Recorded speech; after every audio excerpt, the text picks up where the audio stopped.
So I hear you're stuck in debt hell because of some futile fertility treatments.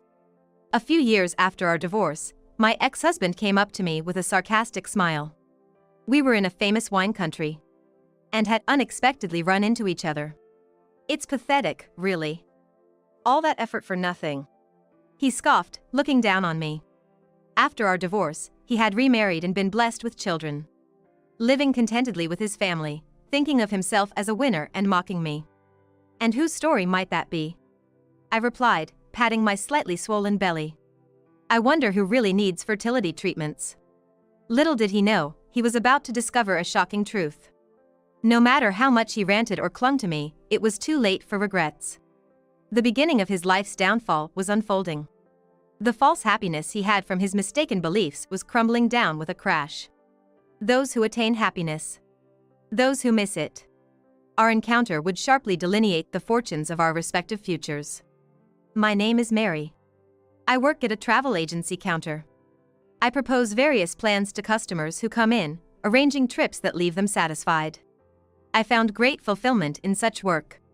Stephen and I got married after a workplace romance. He joined my branch as the new manager, a man of very calm demeanor, always treating me with a kind smile. During the busy seasons like summer holidays, overtime increased, and we often worked late into the night together.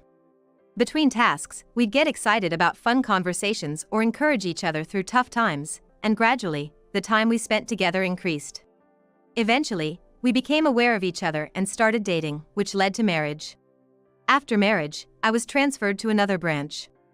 Working at a travel agency means lots of overtime and it's tough. You've worked hard without a complaint up till now. Once we're married, it's okay to relax a bit and be a homemaker. My husband did say, showing concern, which made me feel incredibly happy. However, I found my work rewarding and had a dream I absolutely wanted to realize. For that dream, I had lived a frugal life and saved up money. So, I decided to continue working even after marriage. My husband respected my feelings. And so, we both devoted ourselves to working at different branches. Understanding each other's work, we returned home every evening to comfort and toast one another, enjoying such simple happiness. 2 years into our marriage. It's taking quite a while for us to have a baby, isn't it? I started to feel a bit anxious as 2 years passed without conceiving a child. I lost my parents when I was a student. Growing up as an only child, there were many times I felt lonely. Because of that, I always dreamt of being part of a big family. So after getting married, I wanted to have at least 2 kids, not necessarily a large brood, but definitely more than one. There's no need to rush. They will come when the time's right. He was receptive to my feelings and agreed on starting a family. I wonder if I might be infertile. Maybe I should get checked out at the hospital, I said, looking downhearted. Don't be so down on yourself. Everything's gonna be okay. But if it'll ease your mind, go ahead and see the doctor, my husband said, gently stroking my hair. He always understood me. I was so touched I almost cried.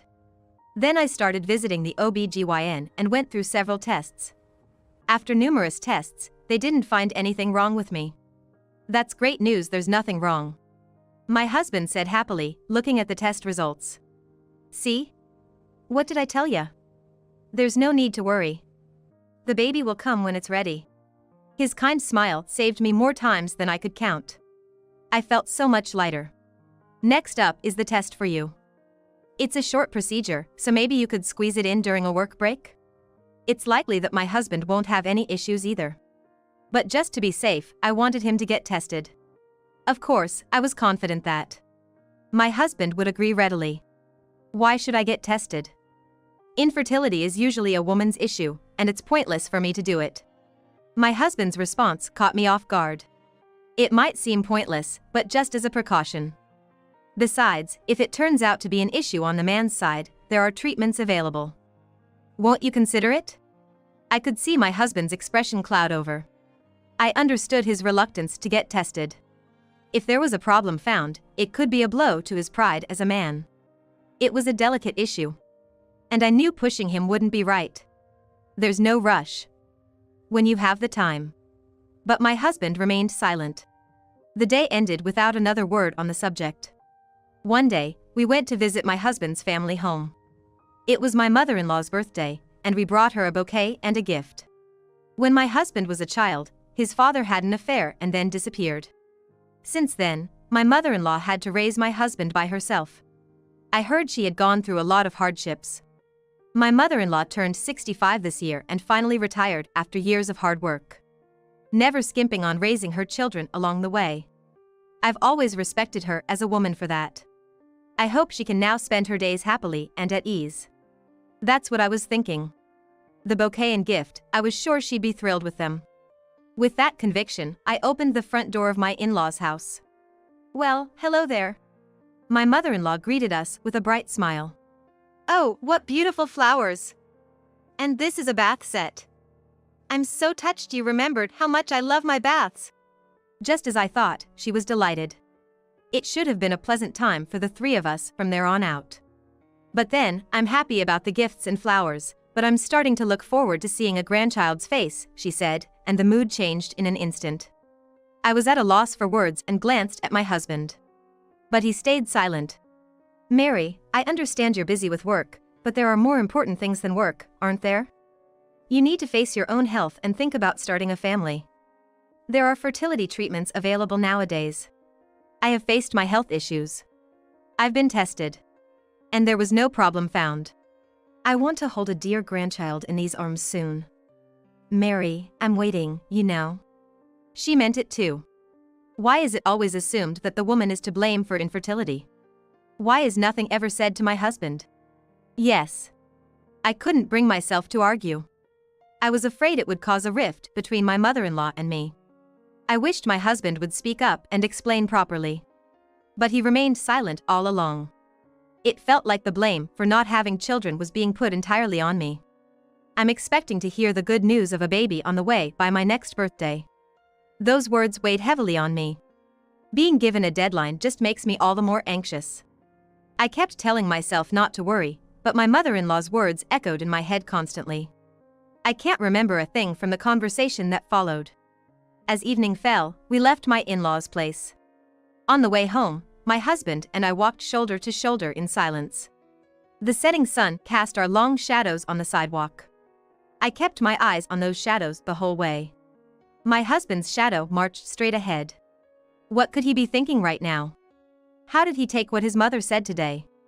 I wanted to ask, but I couldn't. No, I was afraid to. Afraid I'd be crushed by his words again. We arrived home without a word. "I'm starved. Let's get dinner started," my husband said as if nothing had happened.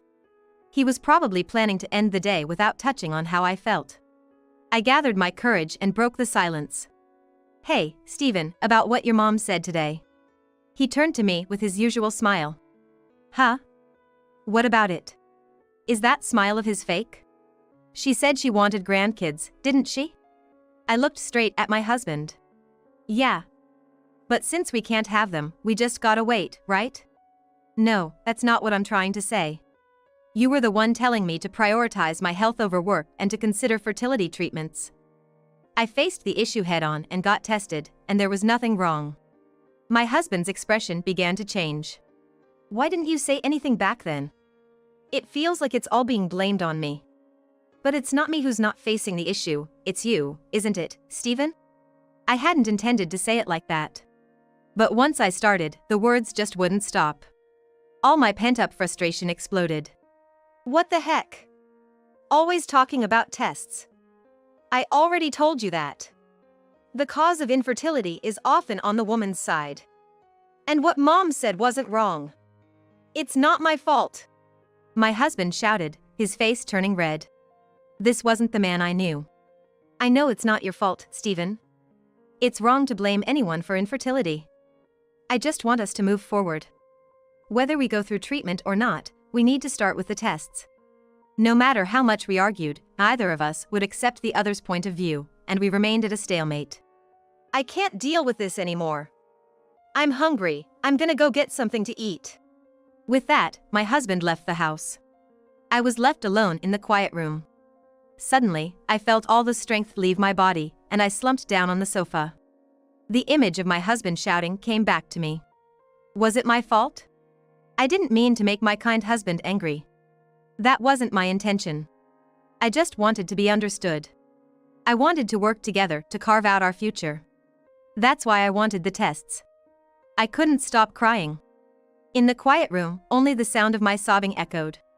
The next morning, my husband came home silently. "You said you were just going out to eat. Where did you spend the night?"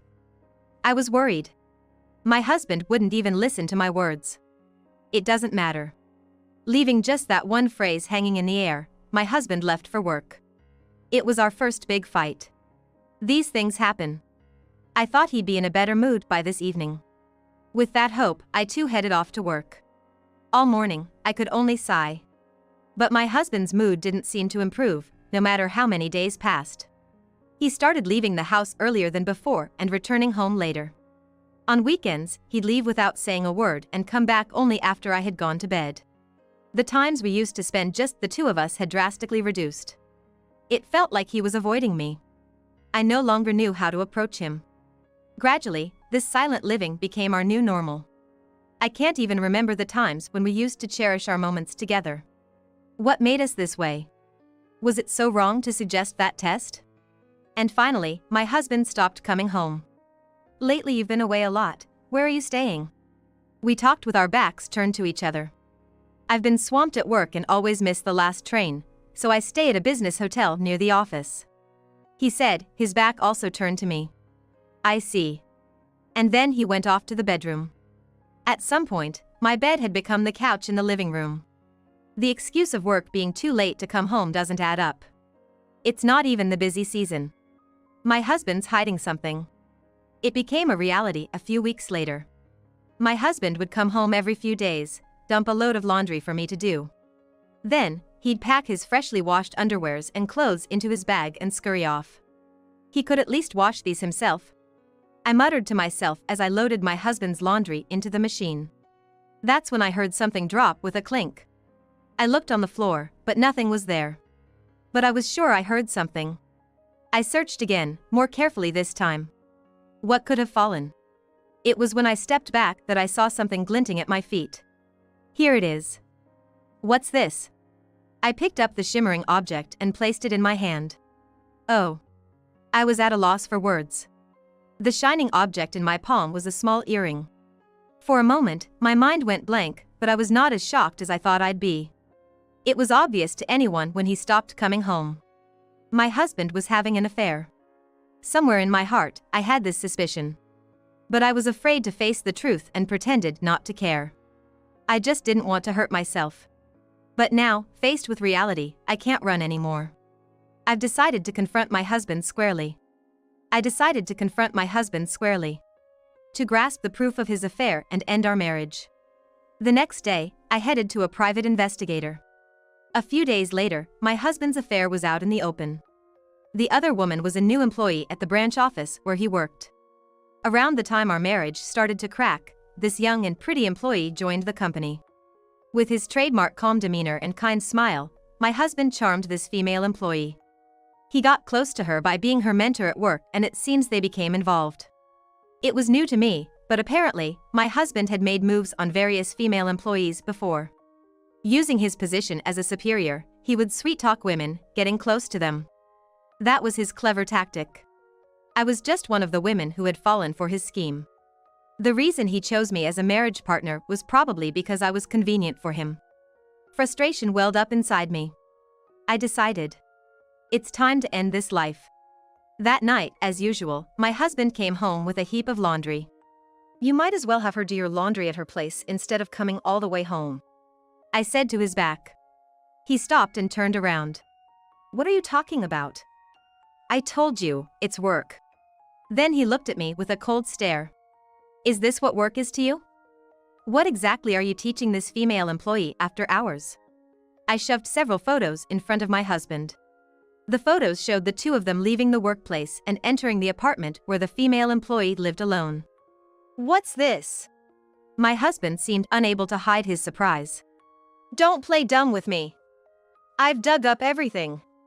And these earrings, weren't they the ones she was looking for? They were caught on your shirt." He froze as he looked at the earrings resting on my palm. "I never thought you were such a womanizer. Let's just end this. Now you can date her openly." With that, I handed him the divorce papers. A tense silence filled the air. He stared at the divorce papers, shock written all over his face. Then, suddenly, he burst into laughter. "What's this? Sour grapes? Are you jealous because we can't have kids? If you've got time to take pictures like these, why not focus on getting treatment so you can get pregnant?" He had the audacity to say that. Who's really full of sour grapes here? I struggled to contain my rising anger. Divorce?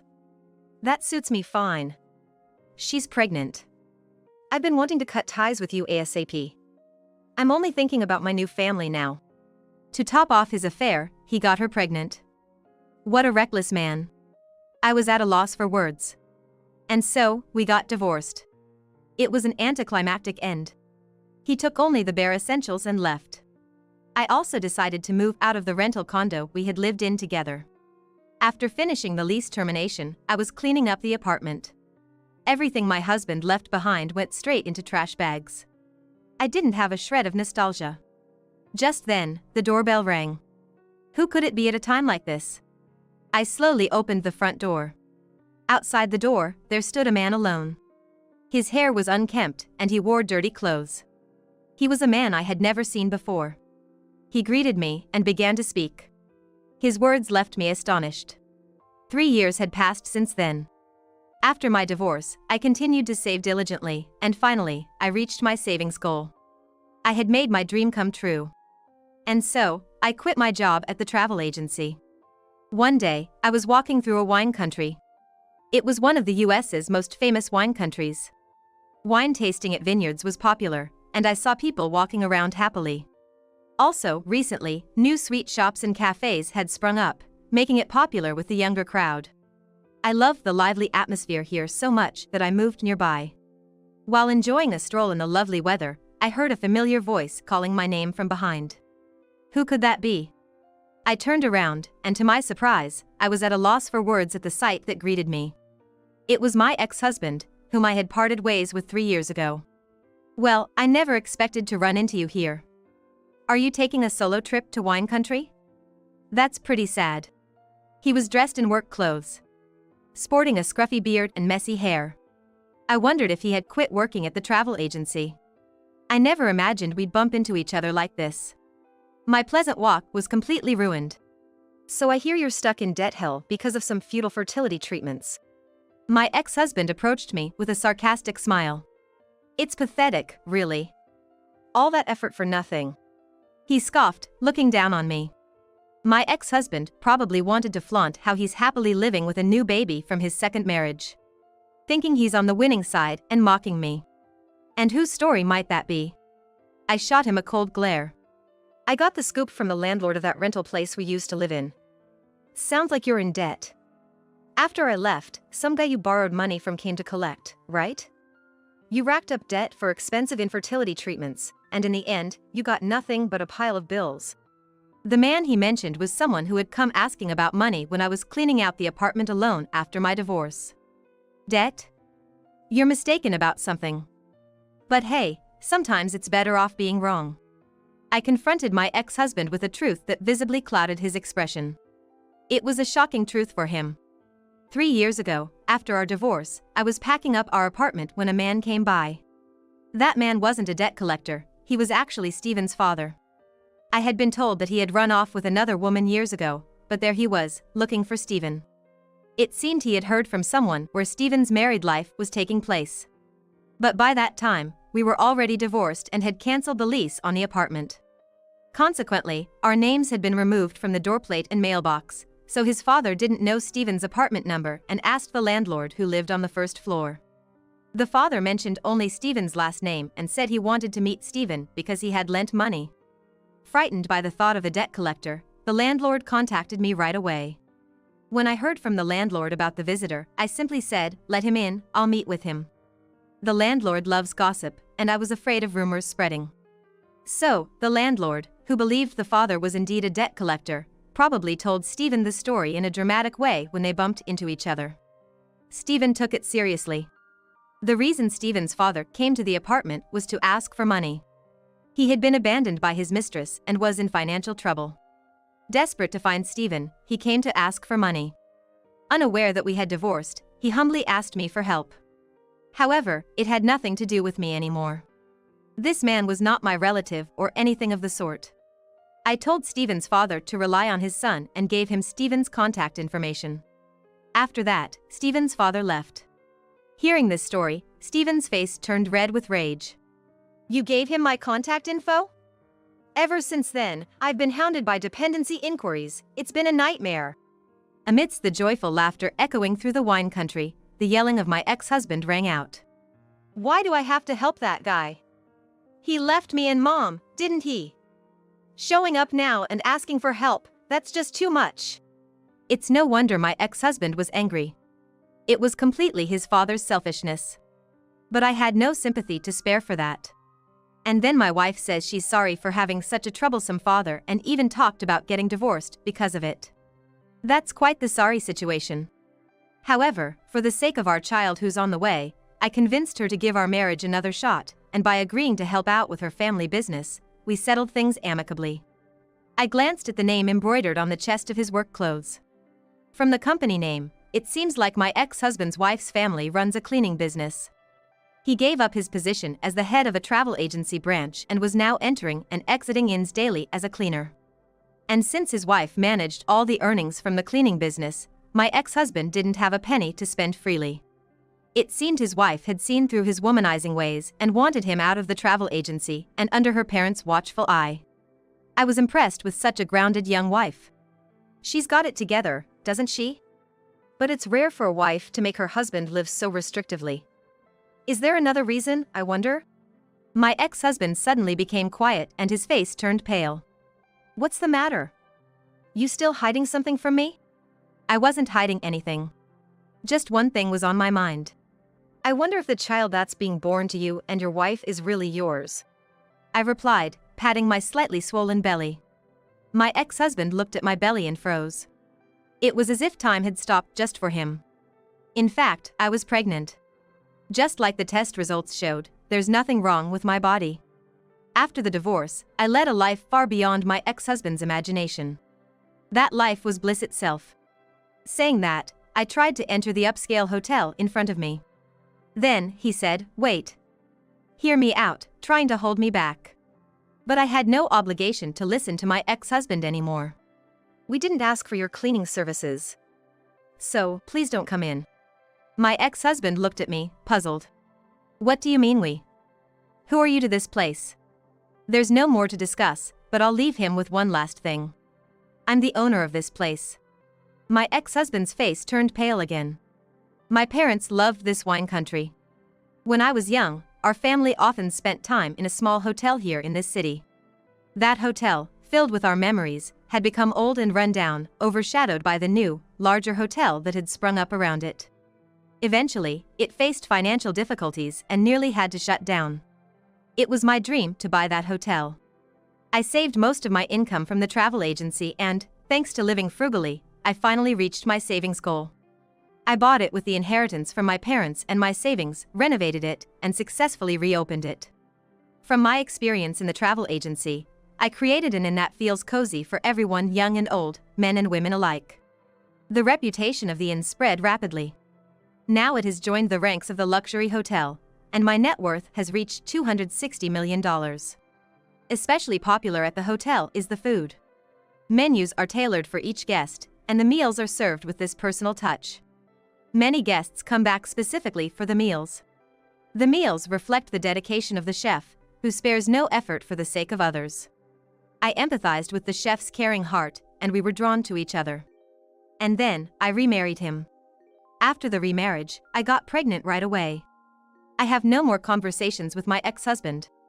I turned my back on him. "Please, wait." It must be about money, as usual, why he's trying to stop me. To me, he's a stranger now. I owe him nothing. I have nothing more to discuss with you. Don't ever show up in front of me again. With that, I walked into the hotel. Even so, when my ex-husband tried to follow me in, he was stopped by the staff and sent outside. The sound of my ex-husband calling my name faded away and eventually disappeared. Our unexpected reunion turned out to be a crossroads for each of our futures. A few weeks later, I received a letter addressed to me. I was shocked to see the sender. It was from my ex-husband. Everything with my ex-husband was supposed to be over. Wondering what he could possibly want now, I opened the envelope with a bit of nervousness. The handwriting, packed tightly on a single sheet of paper, had distinctive quirks. It was unmistakably written by my ex-husband. The letter contained astonishing news. Here's what it said. Following our reunion, Stephen, suspecting that the reason for our infertility might lie with him, asked his wife if he was indeed the father of their child. Of course, the wife insisted it was his, but Stephen had long felt that the child was too different from him. After pressing his wife over and over, she finally confessed. The child he thought was his was actually the son of another man his wife had dated during her college days. After graduating from college and starting work at a travel agency, she quickly caught my ex-husband's fancy, and they began a sexual relationship. However, it was just a fling for her. Her real love was a boyfriend she had met during her student days.